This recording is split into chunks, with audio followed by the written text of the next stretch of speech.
Hello and welcome to the VSC podcast. Here we sit down with professionals that serve survivors and victims of trauma, or those who have experienced violence and have conversations about social issues. My name is Hannah Jenarine, and I'm the Education and Prevention Coordinator at the Victim Service Center of Central Florida. In this podcast, we discuss sensitive topics such as violence and sexual assault. It's important to take care of yourself while listening. Some suggestions are listening while you're in a healthy headspace or knowing who you can reach out to if you become upset. Our 24/7 helpline for crisis calls based out of Central Florida is 407-500-HEAL. For the Florida State Sexual Helpline, call 888-956-7273. And by contacting the national hotline at 1-800-656-4673, you can get support and learn about your local resources. There is always someone ready to help. In today's episode, I have with me Jasmine DeVerteuil. She is here to help us understand human trafficking and the intricacies of it all. So without further ado, Jasmine, thank you so much for being here today. Very happy to be here. Thank you for having me. As I shared in the beginning, today we're going to be speaking more about human trafficking. So, Jasmine, what does human trafficking entail and how are victims exploited? So when we talk about human trafficking, it's, according to the UN's definition, it's defined as the recruitment, transportation, transfer, harboring, or receipt of people through force, fraud, or deception with the aim of exploiting them for profit. And we often see this common misconception as associated with human smuggling. And that's a little different, but we'll get to that a little later. When we talk about it, it's more of an umbrella term, and it's often most associated through sexual exploitation, which is the common one that we like to see a lot. However, the media fails to acknowledge, other forms as well, where we see like forced labor, which is commonly used in agricultural work, domestic work, factories, nightclubs, bars, hospitality. And we also see a little bit of a debt bondage, and the debt bondage usually occurs within the family system sometimes, where an individual gives themselves almost into this kind of like slavery complex as a security against a loan, or where they inherit debt from a relative. And it will often look like some kind of employment agreement, but the reality is one person is only benefiting. So we often don't really see these other forms advertised as much as the sexual exploitation, but there are other forms of it, and those are just some of the ones that we've recently seen. How are victims chosen and who are the traffickers? So the reality is, the common misconception, again, is just advertised by being of a certain age or a gender. And while these might be very prevalent as far as being female and as far as being young, the reality is it can happen to anybody. The majority of victims who also become who become trafficked are commonly by people they already know. So sometimes the traffickers usually have a criminal background. They use trafficking as kind of like a direct source of income, but they're also business owners, intimate partners, and other family members that are involved in this whole process. And court cases reveal even instances of parents even sometimes facilitating sexual exploitation of their children or forcing them to become into the street and like begging, things like that. And what's interesting about, the traffickers is you're absolutely right. It's people that they know because it's people that they trust. And the thing about trafficking too is I was actually doing some research and there's this big, grooming aspect of it, building that trust with the victim because these perpetrators, like they understand human psychology. They understand, the vulnerabilities. They understand when someone lacks self-awareness, they don't have an education, this makes them once again more vulnerable. And, in the trainings that I give sometimes when I'm out and about, there have been many survivors who have come up to me and said, my mom human trafficked me when I was 11 years old. And I was a sex trafficker from 11 to like 19. So, it does happen. It's prevalent. And once again, I think there's also a common misconception that it only happens in like Asian countries or like the Middle East or like internationally. Like, no, it does happen within the US. So I'm happy that you said that. So can a trafficked person consent? And what happens if after the trafficker is caught, the victim says that they consented to everything?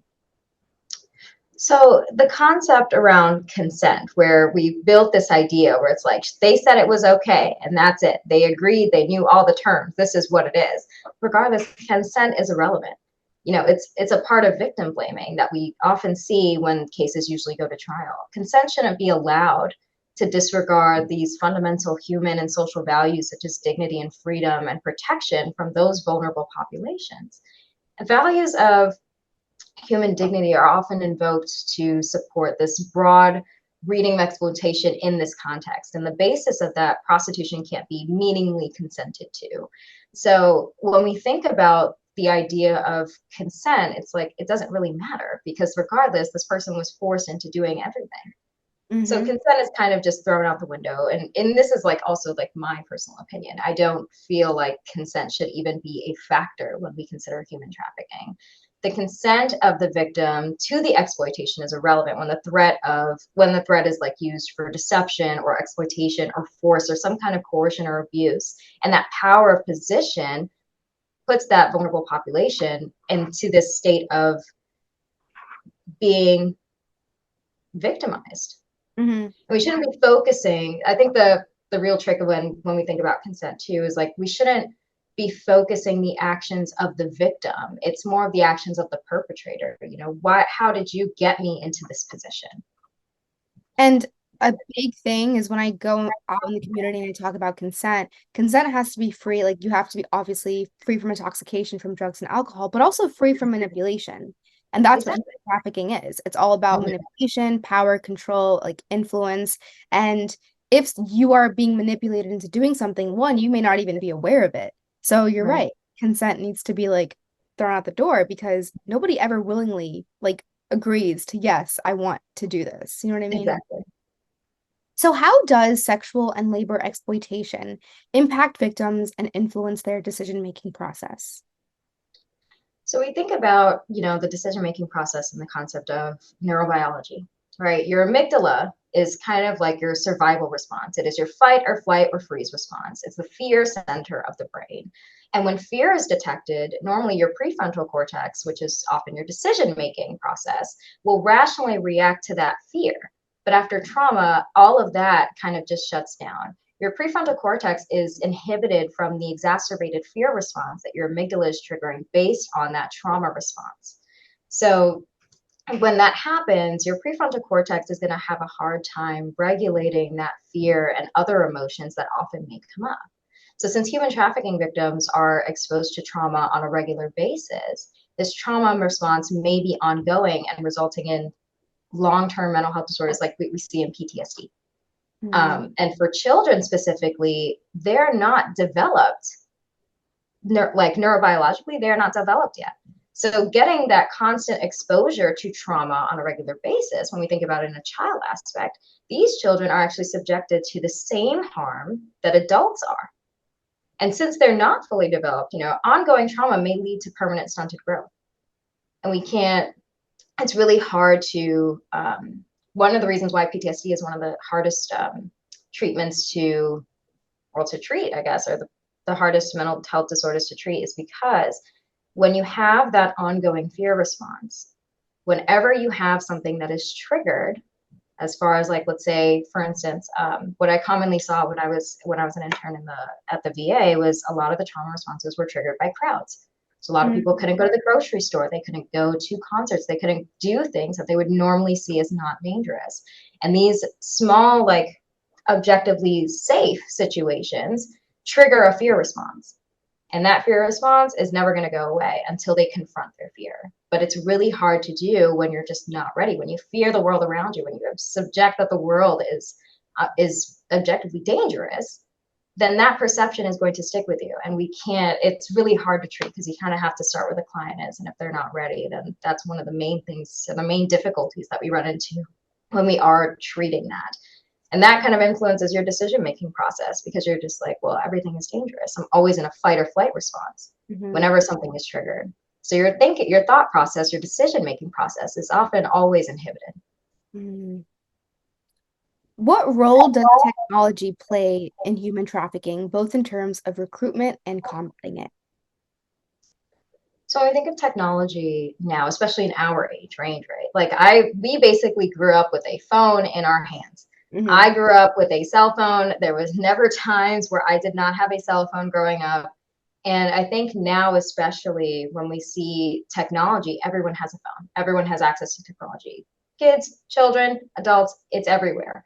And traffickers have integrated technology into their business models at every stage of the process, from recruiting to the actual exploitation. And many children are approached by traffickers via social media because nowadays it's so common. At least with my parents, when I was growing up, it was very much like I'm Caribbean, so they fear kind of just like everything under the sun as far as like things that they are not accustomed to. So the internet was something that I had a lot of security over. But nowadays it's become socially acceptable for, children of like even a younger age before I had a phone to use technology. And a lot of the times, these traffickers will use technology on the apps that they know that children are using, like TikTok, Instagram, Snapchat. Those are commonly used apps that children use. And even adults, I still use those apps.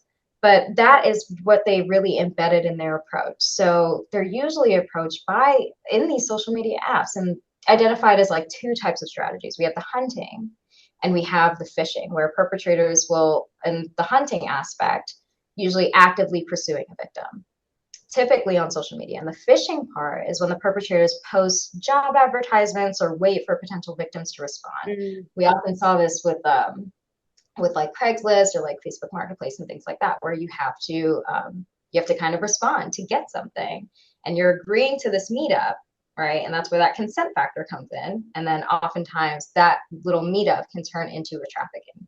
Right. And technology can be misused. Obviously, it's misused all the time by them. So to launder and transfer for illicit products. And it can also, but with all of this negativity, social media is also a huge platform for raising awareness. And a lot of the times it has been used to help combat trafficking and aiding in investigations, enhancing prosecutions, and, providing the service to these victims at a larger scale that we can't reach on the micro level. Thank you for sharing that, Jasmine. And you're right. While it is a platform where traffickers can easily, manipulate once again and get their victims, it's also a platform where there are many organizations and people who are spreading that awareness and, that information around and how to not get manipulated and trafficked as well. Right. So, what are some of I know we touched on this briefly, but what are some of the common misconceptions or myths surrounding human trafficking that you've encountered in your work? Ooh, I love these questions. Okay, so what I've seen a lot of the times within my practice, not specifically here at the Victim Service Center, but even while I was in my generalist internship, a lot of the times people have this common misconception, or quite a few, about as far as human trafficking goes, where one of them that I've commonly seen is like, it only happens outside of the US. That is completely false. We have, America usually has this idea of portraying every country that is impoverished or underprivileged and using these types of diction in order to describe other nations, which is how Americans have rationalized and justified issues in other countries, but remain ignorant to the realities of their own country. It doesn't necessarily have to happen in an impoverished and underprivileged area, but it can happen in the suburbs. It can happen in our cities, and it does, specifically in Orlando as well. We see it a lot within college towns, within universities, and that is where also is a hub for human trafficking. We also see the common misconception that it's commonly about sex, and we touched on this briefly, but there's actually a lot of other forms. So we have that domestication, we have forced marriage, child soldiers, forced begging, organ removal even, where and this one isn't touched on either really, but it's a widespread, universally condemned violation where many victims are left killed or left for dead, and their organs are often removed, and that black market can thrive on that. When we see forced marriage, it's, while marriage is legal, it's two consenting people in that relationship. But forced marriage is when one individual doesn't consent, and that's human trafficking. And the common misconception also that I see is that it only occurs across the borders. That is false. You do not have to cross a border for humans to traffic. And trafficking is not synonymous with smuggling. When we see that crossing the border, it's based on exploitation. It does not require movement. And that is the difference between, oh, we're being trafficked or being moved. The basis of human trafficking is about exploitation. It is not about movement. So now smuggling can turn into trafficking when exploitation is used. And that is like the common difference. So, the crime may start out as human smuggling, but it can eventually escalate to trafficking on its own. And it's, that's when it would be considered human trafficking. We also see that it's like often kidnapping. So kidnapping is not, that's usually where we start to see it. Kidnapping refers to the individual being taken illegally against their will, usually for like some kind of ransom or some kind of gain. And the misconception is that traffickers will snatch the victims off the street, but that's not usually the case. Like I said before, a lot of the majority of human traffickers are people with relationships with them. Not necessarily romantically, but like we said, parents, family members, friends, and maintaining and they're kind of just like groomed into this idea like, oh, okay, they've been kind of taken out of their safety net with this person, and now they've been groomed into this idea of human trafficking. We also see a common misconception with that victims should like run to the first civilian that they see, or that they'll often seek help from the people that, if they are in an exposed area, they'll often seek help.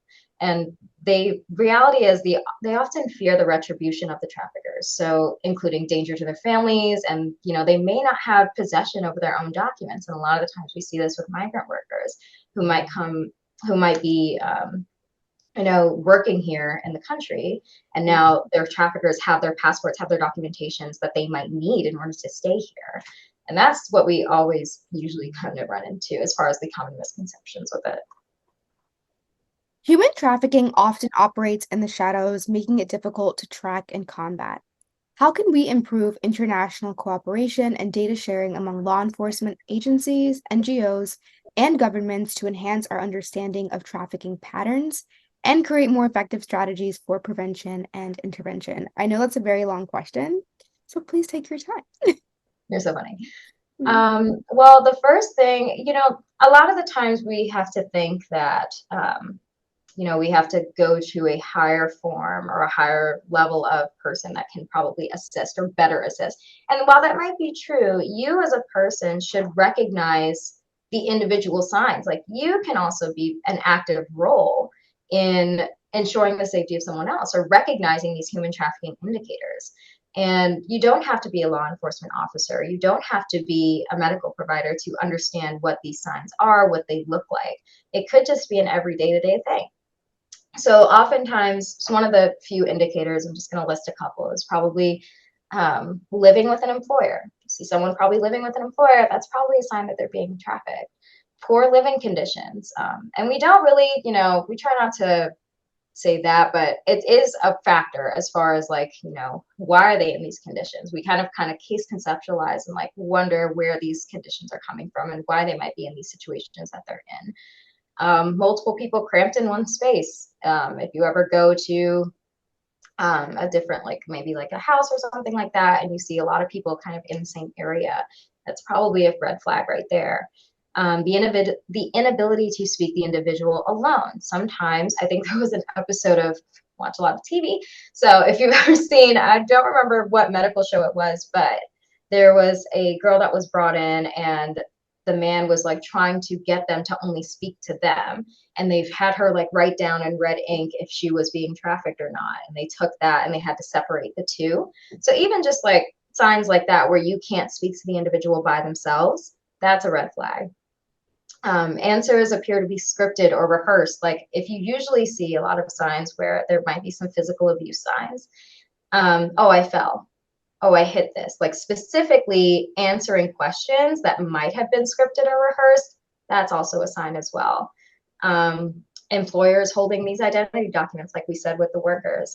Signs of physical abuse, being submissive or fearful, underpaid or paid very little. And in the eyes of the sex exploitation, it's being under 18 and in sex work. And that's what we often see as well. there is a hotline that you can call. Sometimes you might not be as direct. I'm more of a direct person, but if you're not that way, there's also a national hotline that you can call to report, or you can report it to law enforcement just by calling 911. But there is a national hotline that you can call, which is 1-888-373-7888. And that's where, trafficking victims and you don't also have to be a US citizen. You don't have to be from here or have proper documentation in order to receive services. You are entitled to, as a right, to have somebody advocate for you on your behalf. Also recognizing some tactics. I've noticed a lot of, like, with the social media presence, even here in Orlando, I've had some friends where this has happened, where a lot of the human trafficking tactics have now become like the zip ties on your car. So if you're driving around, usually late at night, just kind of be aware of your surroundings. But what I've been seeing more recently is having zip ties on the car door handles. That's how they indicate, like, this woman is alone or this person is alone. We can follow them, and just it kind of gives an awareness that you are going to be alone and you are a target. And that's how they usually will target.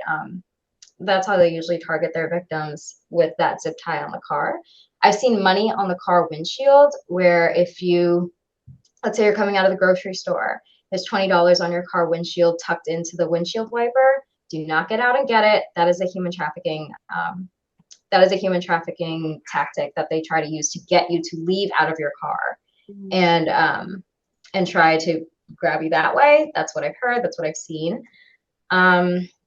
One of the things I've also seen is people kind of sitting also under your cars and kind of just waiting for you so they can, like, these are a little violent. A lot of them have gotten a little crazy. So feel free to edit this out if you want to. But what I have seen is people usually waiting under their cars and kind of slashing the back of their Achilles so they can't walk, which is also very difficult. That's something else I've seen. There's also a baby carriage that I've seen, like a car seat will usually be sitting in a parking lot. And as a person, you would be concerned and just kind of walk over to see if it's okay, to kind of pick it up and investigate it. Don't do that. That's a trafficking tactic, where they'll try and get you to kind of go away from your car and see, oh, is this an abandoned child? And that's kind of the things, they kind of like prey on that innocence of, that sense of, like, oh, trying to be a caring person. And they prey on that, unfortunately. So I encourage you to just be aware of your surroundings. Try and have a buddy system wherever you can. Like, for me as a girl, if I'm going out, we all go to the bathroom together. We all leave together. That is something that we have decided as a group. Like, all right, we're going to make an agreement. No one is leaving this circle with no one that they don't know. All right, we came together, we're leaving together. And that is how it is. And that's what I really try to encourage. Like, I know we're all adults and we all want to be grown and we can do what we want, but sometimes it's better to stay with the group, just to be a little more careful and aware of your surroundings. What organizations or resources are available for listeners who want to get involved in the fight against human trafficking or support survivors? So the reality is that human trafficking affects everyone. How, with vulnerable, marginalized groups, one can be a victim to human trafficking. You don't have to live in these vulnerable populations. You can live in the suburbs. You could live in college town. You can live pretty much anywhere, and it can happen to you. And one of the reasons why this kind of remains a hidden crime, specifically in the US, is because victims that are predominantly Black and brown are not getting acknowledged as victims, but rather also arrested instead for the acts of sex work and related offenses. And the perpetrators face little to no consequences, especially when their victims are Black and brown. In Pennsylvania, for instance, 78% of prostitution arrests for selling sex were like 78%. That's a really high percentage to be arrested for victimization, while only 22% of the arrests were for purchasing. And sometimes, the common misconception that we see, or the sadness that we see, is like, we'll see national FBI coverage for women who don't fit those demographics. This is what I term as like the Saving Sally complex, where when you have a good representation, of course, of what an American girl is, you commonly picture a white, blonde or brunette woman that is educated, from a good community, from a good background, like things like that will kind of paint America's picture. And when the image is scarred, you will do everything in your power to bring her home or rescue her.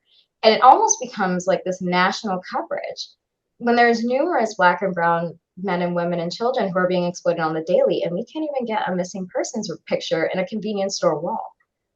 So as a country, we need to represent the eclectic nature that our country is known for. People from all different backgrounds come here to be part of that American dream. You can't be part of the American dream when you're held hostage in your own country. It doesn't fit.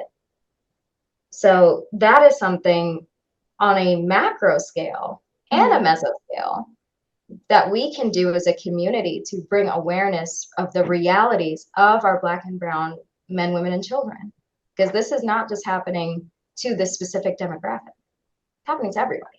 And we need to acknowledge that. Mm-hmm.